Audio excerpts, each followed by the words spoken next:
Good morning, dear Dharma friends. Good morning. This morning we have a special speaker with us, Tong San Catherine Brown, who many of you know. Tong San is one of our special Sangha members. She's been around longer than I have, and I've been around for 20 years.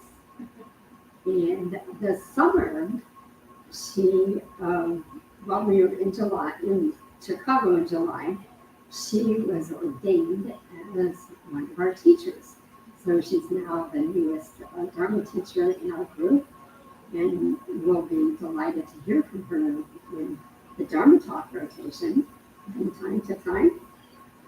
So those of you who know Tong San know she has a strong voice, a great big heart. She'll give you a hug if you will allow her to do that. And she cooks some of the most delicious food you've ever eaten in your life. So, with that introduction, I'm going to invite Tong San to come and give us her first Dharma talk.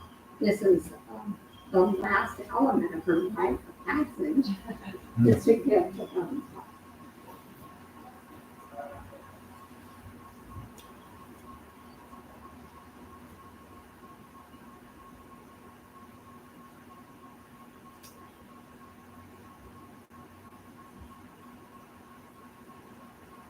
Good morning, Dharma friends, Dharma siblings, Dharma teachers. I don't think so unless the recording needs it. I can make plenty of noise all by myself. Thank you, Molly. That was really sweet. I have been around the temple for a very long time. And I was ordained in July, and as that was approaching and after it happened, I thought that it's a little bit like marrying a long-time partner, that nothing changes, but something changes. Also, this summer, I turned 65. And this also changes nothing, but kind of changes something. So I've been sitting with both of these somethings all summer. And I've been looking at my life from this place, which is a place I've never been before.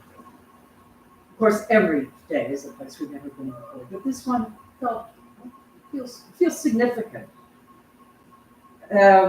So if you told me in 1995, 2 years before I showed up, like a beaten dog, and in that yellow building there, if you told me in 1995 that A, I'd be 65 one day, and B, I'd be a religious teacher, I would have snorted in your face. Which is to say, there's been some changes. There's been development. So as chance has it, or maybe not, this feeds right into our theme for this year in the Sangha, which is spiritual development. So that's what I wanted to talk about with you today. I wanted to offer my own story, not because there's anything special about it, because there isn't. But I wanted to offer my own story as a provocation to you to think about what your story is, and to think about what spiritual training and spiritual development mean to you. So I'd just like to stop for a couple of minutes and ask you just to quietly sit a little formally and just ask yourself what that means. And I'm not going to ask you to talk about it, but just investigate for yourself. What is spiritual development for me? What does it mean?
So here's the story of this being here.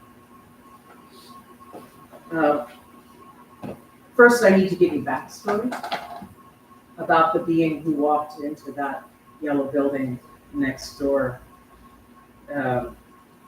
on New Year's Eve in 1996. So, facing 1996. I was raised in what I call proper white people mainline. We went to church every week because that was the proper thing to do. It was impolite to talk about religion. And religious commitment was sort of unseen. If you did it, you did it quietly. You didn't make a big fuss about it. Maybe you felt it, but you certainly didn't.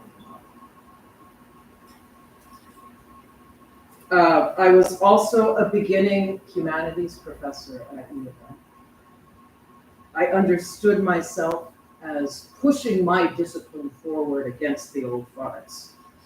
I was pretty full of myself.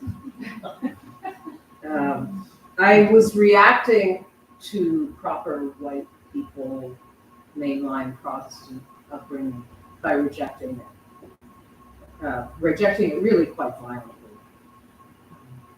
Parentheses, I still do that. That's partly why I swear so much. My mother would be just more. So I was snarky and ironic. I was defended from my feelings. I would really not like myself. I never would say that. But I was also in 1996. I was deeply wounded by a woman. And the feelings were eating me. And the wound went deep, and I didn't know what to do about it. So my neighbor, I was living on the west side off 7th Street at the time. My neighbor was a rabbi. And I remember asking him one afternoon while he was mowing his lawn if I could speak with him in your spiritual capacity. And that's exactly right. Those are the words I used. And they felt accurate and really weird. So I told him about how this breakup had really destroyed me. And he taught me the term Mitzrayim in Hebrew. It was in September, right around Rosh Hashanah. And I always celebrate Rosh Hashanah in my heart because of this. He told me that Mitzrayim was the narrow place that the Hebrews were kind of trapped in as they were leaving Egypt. And it opened into the Sea of Reeds. And he said the Sea of Reeds was spacious. They had freedom, they had mobility. They were trapped no longer. So that's who showed up next door on January 31st in 1996. Defended and broken, but also thinking about knowing that I was in a narrow place and wanting some space. Hating organized religion, but seeking something new. And much to my surprise, and there would be moments where I said, "Oh no, I'm done with this," and I kept coming back. And as I kept coming back, there have been moments when I felt like something happened. I felt something. Hayun was talking about how everything's changing with every breath. There were moments where I really felt something change, where something was developing, where I know now, I can see now. But at the time I knew, something happened. So I want to tell you about those 3 moments in my time. Again, not because there's anything special about me or there's something special about the moments. And I'm hoping that maybe you have experiences like these yourself. So there are 3 little stories. Here they are. 365 frustrations, just breathing and making. So I'm going to tell you a little bit about each one. So here come the prostrations. We all did them this morning. Hayun led us, and then we watched the kids sort of build themselves around. The first, for me, there are many steps of commitment. Perhaps the first step of commitment was signing up to pay membership fees. Really? So I did that, and then the next step was taking precepts, which is formally becoming Buddhist. And training, so I did that in 1999. There's long preparation for that, it's very beautiful. And we all gathered together for the ceremony. And the night before the ceremony, in 1999, we did 365 prostrations together. I was not in good shape. I've since become a gym rat, but I was not in good shape then. And 365 prostrations seemed totally pointless. But I did it. And it wasn't bad. And you know why? It was because everybody else was doing it. We were all doing it. And it was afterwards, it was like this little spiritual light bulb. It was a huge discovery for me. I cannot understand this. I was raised by wolves, really. Humans who didn't really connect with other humans. So I was raised totally solitary. I was a functional animal. Neither of my parents really knew how to relate to other people. So I did no team sports. Basically what I did was I wandered off into the woods and told myself stories. I was all about do it yourself. I still am in a way. I make my own ritual. But I was raised totally solitary. And the idea of Sangha, the power of Sangha, was totally new. And I felt it in my own body. And I realized, they tell us, and then afterwards I realized, oh, when we go for refuge, Sangha is one of the three jewels.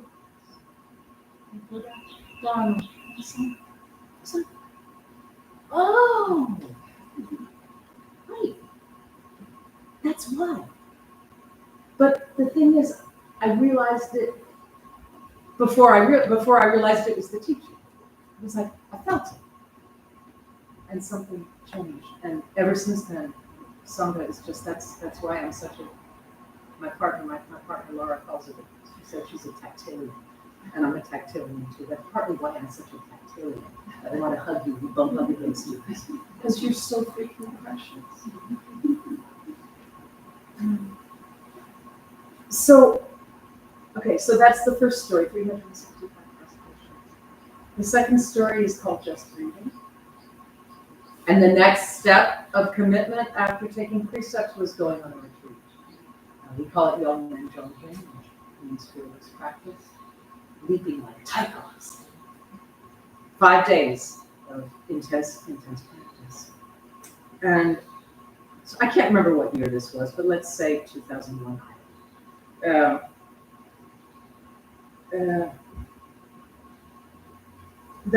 I'm reminding you, the night before precepts, I discovered for myself why Sangha is a jewel. On the retreat, I'm thinking maybe the third night in, we were doing walking meditation. It was in Chicago. And I remember the feeling of that rug. I remember that rug on my feet. And in walking meditation, the constant of why am I doing this? This is really stupid. And am I doing this right? Am I doing this right? Why am I doing this? This is stupid. Am I doing this right? Am I doing this wrong? Why am I doing this? This is really stupid. It all fell away. And I realized all I have to do is breathe.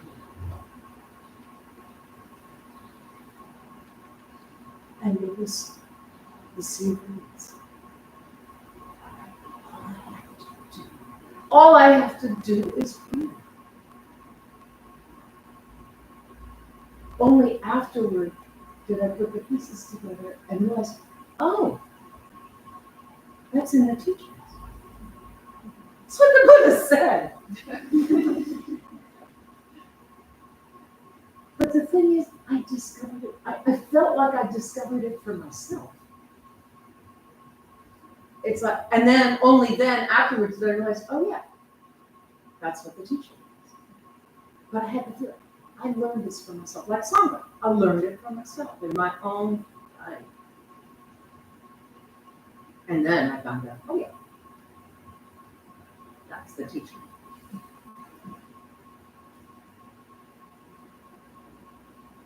So the third little story is about vows.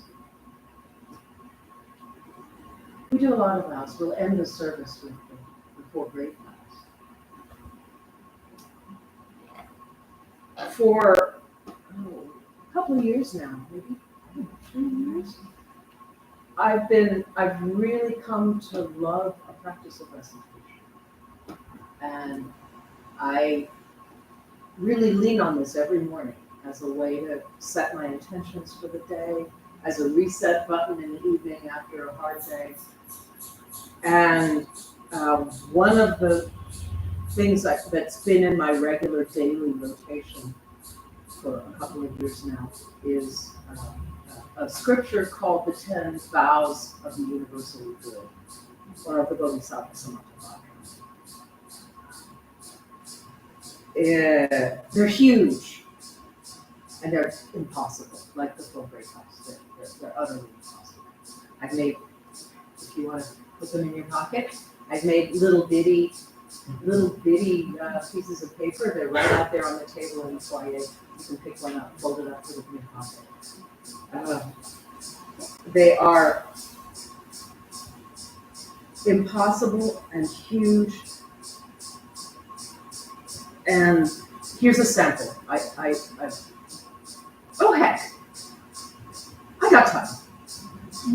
Here they are. Please bring your hands together. 10 great vows of the universally good. 1. I will honor all Buddhas and never grow tired of them.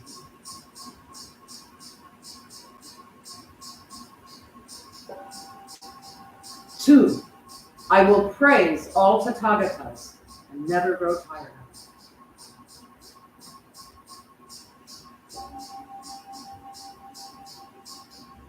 3. I will make offerings to all Buddhas and never grow tired.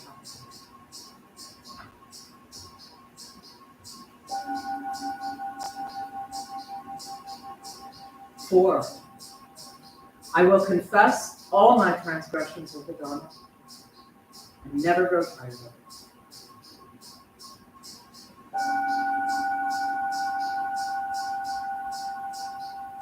5. I will rejoice in the happiness and virtue of all beings and never grow tired of it.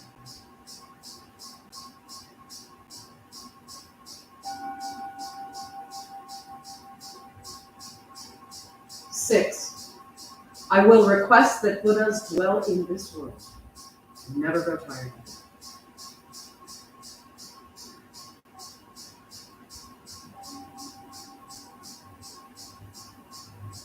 7. I will request that Buddhas teach the Dharma and never grow tired of it.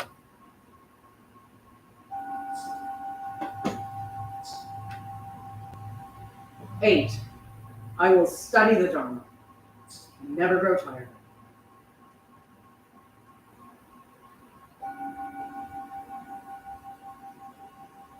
9. I will always benefit all beings and never grow tired of it.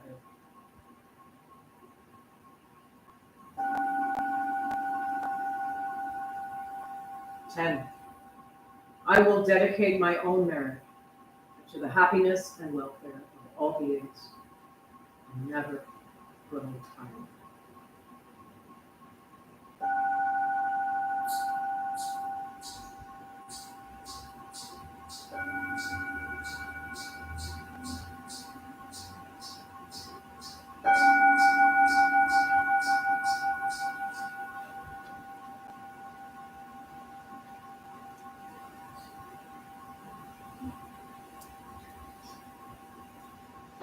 question. What do you notice?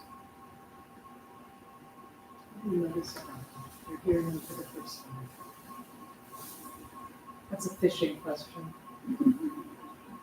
Teachers shouldn't ask a fishing question. I just do. Did you notice anything about them? I did grow tired of hearing. I thought, man, I'm supposed to never get tired, huh?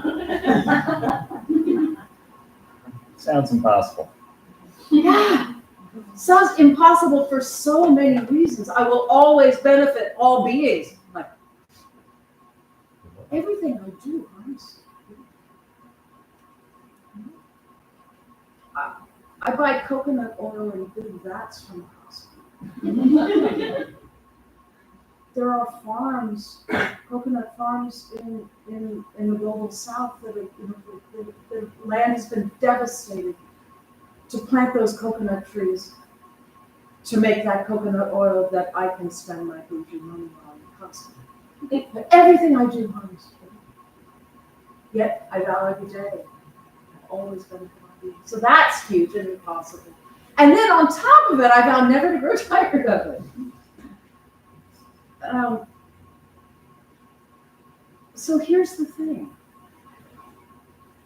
Even though there's no way I can fulfill these vows,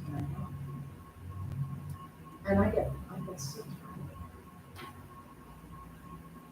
Even though I get so tired and I know I can't fulfill these vows, reciting them every day, I know it's true. It's developing me like film. It's forming me. It's changed me, and I know this. So that often, I recite it as I'm heading to work. Often my first thought when I start work is of making offerings to it. Because we all have living nature. So I will make offerings to all beings. So, to the people I'm in a meeting with, to the students in my class, to the person who wrote that irritating email that pissed me off.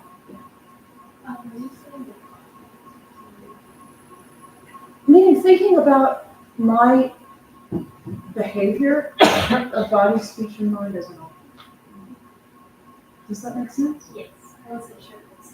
No, that's what it can be a physical offering, but thinking of my response to an irritating email as an offering, or my response to a student in class who's looking at Instagram during my class. Thinking of it as I will make offerings. It really changed my attitude toward the daily grind, and I can feel it changing. So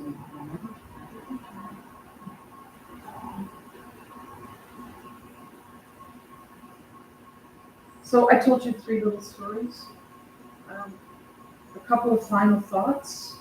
Our theme this year is spiritual formation or spiritual development. Would be an interesting thing to think about whether those 2 phrases are different. There's an overlap, but they feel a little bit different to me. But what strikes me about what I've tried to share with you is the gift I've tried to give you, the offering I've tried to make, is that I don't think, it is a story about Tongsan developing, but I really think much more than that, it's a story about how practice develops. It's not about me, it's about practice, and how the practice has changed, it has rearranged the elements, the habit energies and the memories and all the stuff that makes up this person.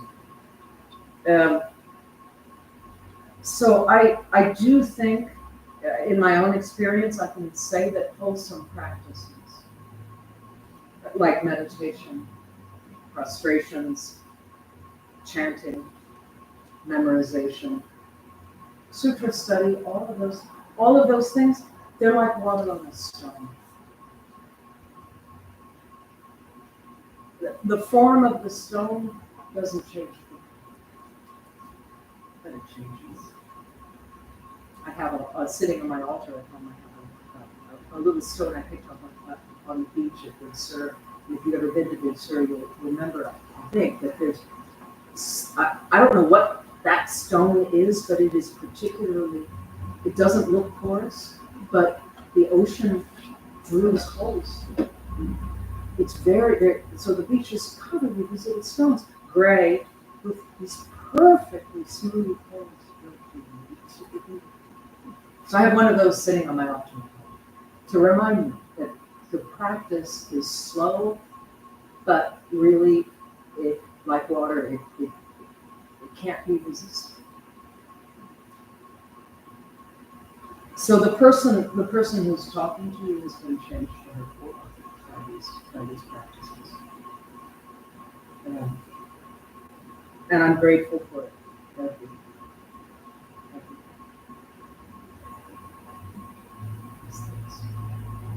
That's what I can share. Thank you. Thank you for listening. Do you have a couple minutes for comments? Yes. Thank you for What is the role of writing and journaling in research? The question, if you didn't hear it, was what is the role of writing and journaling? Journaling is part of our training in the seminary. I was not particularly good. The thing I did love about it that was very powerful to me was we had a prompt asking us to think about the conditions for happiness in the day that had passed and the conditions for trouble in the day that had passed. And I found really helpful the way it was phrased, that it's not what were the things that pissed you off and what were the things that made you happy, but it was what were the conditions for trouble. Like, oh, there's that. What were the conditions for happiness? So that's answering half your question. I am not, right now, I only journal when something is on my mind and I'm desperate about it and I'm afraid to talk to anybody. However, in my other life, I understand myself to be a writer. And my writing has been a pretty profound spiritual practice. It's scholarly writing, it's academic writing, but there's a lot of spiritual practice in it. So, did my best to answer your question.